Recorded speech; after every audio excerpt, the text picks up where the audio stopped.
We are recording. Let's go. Welcome back to the Modern Creative Podcast. It is your boy, Alberto Mendoza.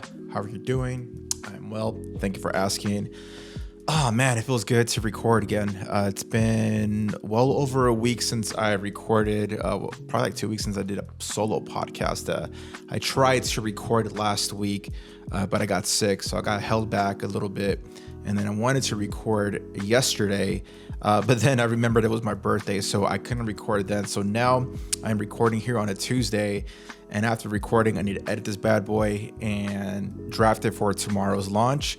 And yeah, that'll take me probably like 3 hours, I'd say, maybe a little bit more if I decide to do some micro content reels, but we'll see. But it's all good. It feels good to be back. I'm excited to record. Have a few things in mind, some things we got to catch up on. And yeah, like I said, I mentioned that it was my birthday yesterday. Let's do a little recap on that. It was very fun. I turned 33 years young. You heard it, young. I feel good. My body feels good. Yeah, man, I just feel really good, man. Joints are fine. Body's fine. Mind is fine. So it's like, I'm feeling pretty good. So anyways, Kristen took the day off. We decided we woke up and we played some chess. Something that Kristen and I have been doing for the last month or so is we play chess every weekend. For some reason, we forgot to play this past weekend, but we made up by playing on Monday. So we actually tied.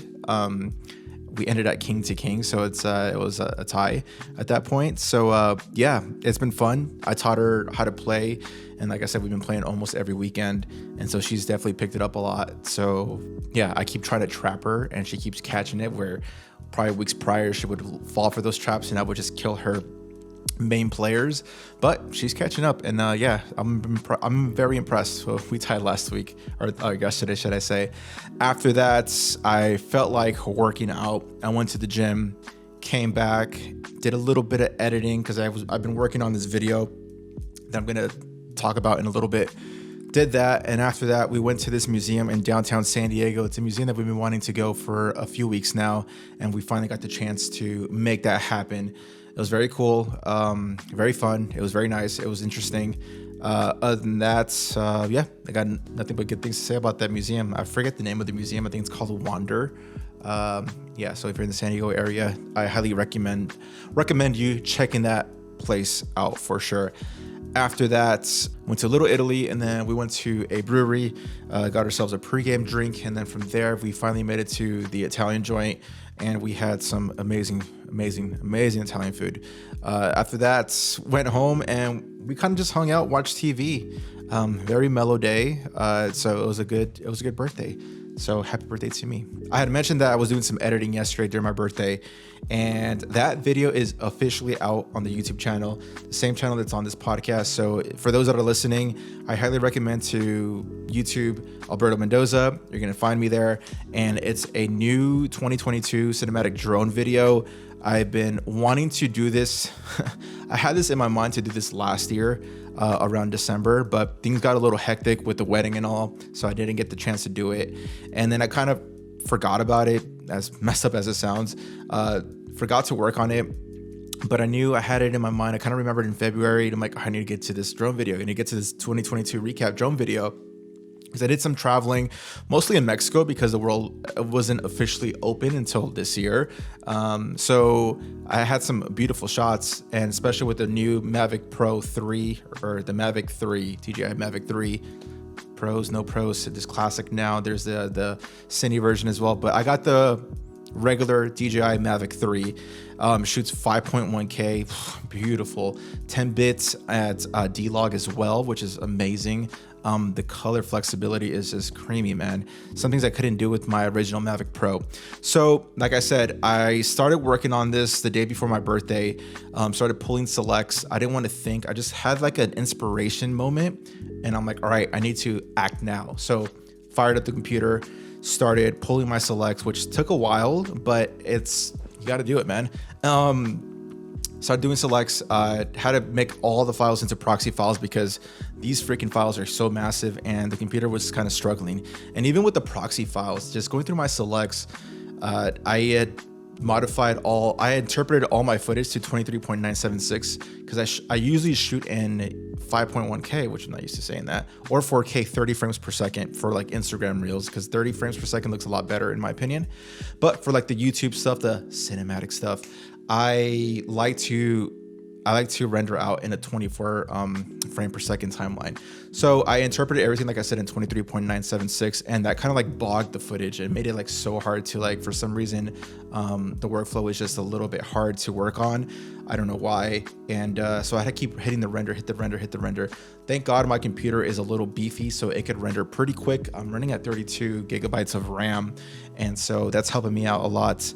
And like I said, it took me I did a little bit more selects, putting on the timeline on my birthday. I think I worked on it for another hour or two possibly. And then this morning, I woke up at like 5:30 in the morning, and I was excited because I knew I wanted to get this video out before this episode drops. So I started working on the video.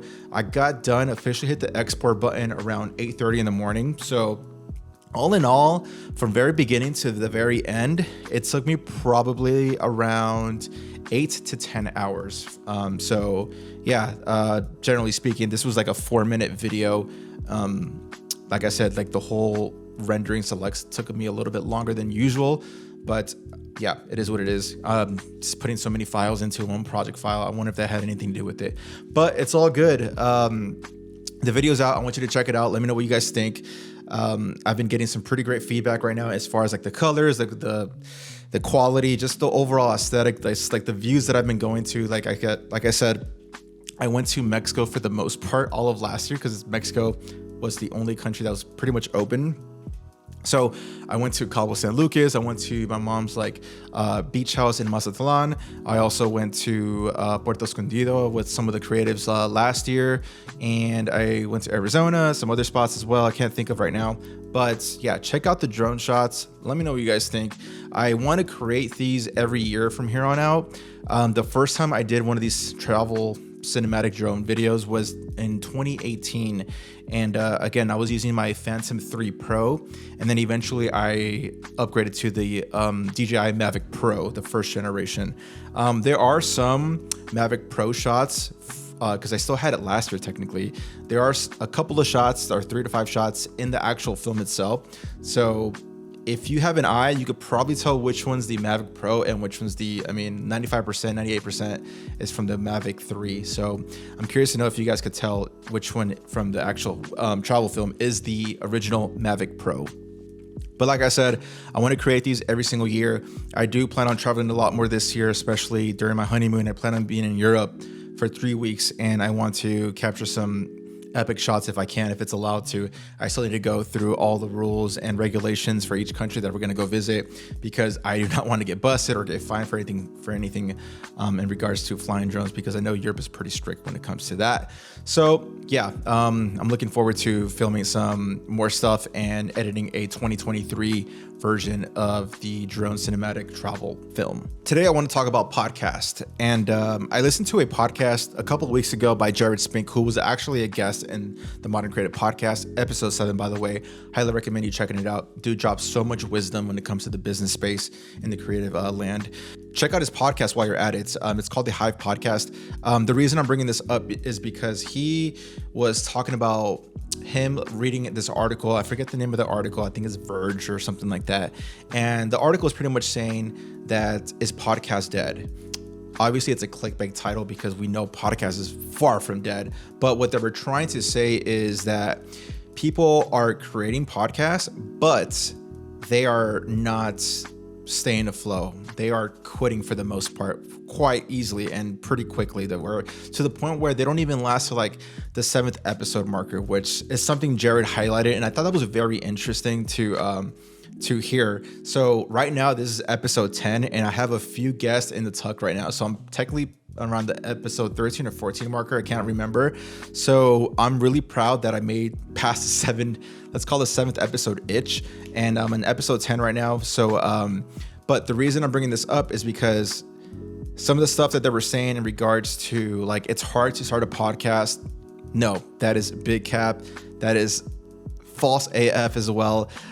It's very easy to start a podcast nowadays. You could literally record a podcast using voice notes. You speak into the actual phone and you could get decent quality audio as long as you know a little bit of editing, which you probably don't even need to edit anymore. I've been playing with this Adobe AI audio enhancer and just toying around with it, throwing some crappy audio from like a shotgun mic or even in-camera audio, and it does a really good job in making it sound fairly good. It's scary good, actually. I played with it with some of the client work in the past, even some of the weddings that I'm currently editing. When for some reason there's crappy audio, I was able to recover that with this freaking software. So there's ways to edit podcasts nowadays. I try not to use that AI enhancer because I like to do things manually. And again, there are cheap tools out there. You don't need a fancy camera like this one. You could get yourself a pretty decent camera with the flip out screen just like this for about $400-$500 and some sort of audio. Again, you could use your phone. I've seen people on Instagram Reels and Shorts where they're doing some interviews and they're clearly using their phone and they're going like this. So that also works. So it's quite easy to start a podcast, but people fail or they just quit in general is because they don't see the numbers that they're hoping to get. And I personally don't care about the numbers.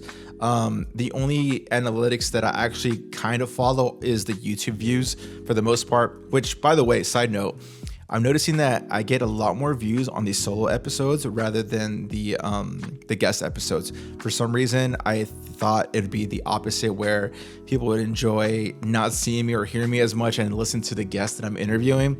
But it's actually the opposite, which is kind of shocking. So I guess you guys really like me or something like that. So that's kind of cool. But definitely check out the guest episodes while you're at it. But as far as analytics, I'm not really an analytic guy.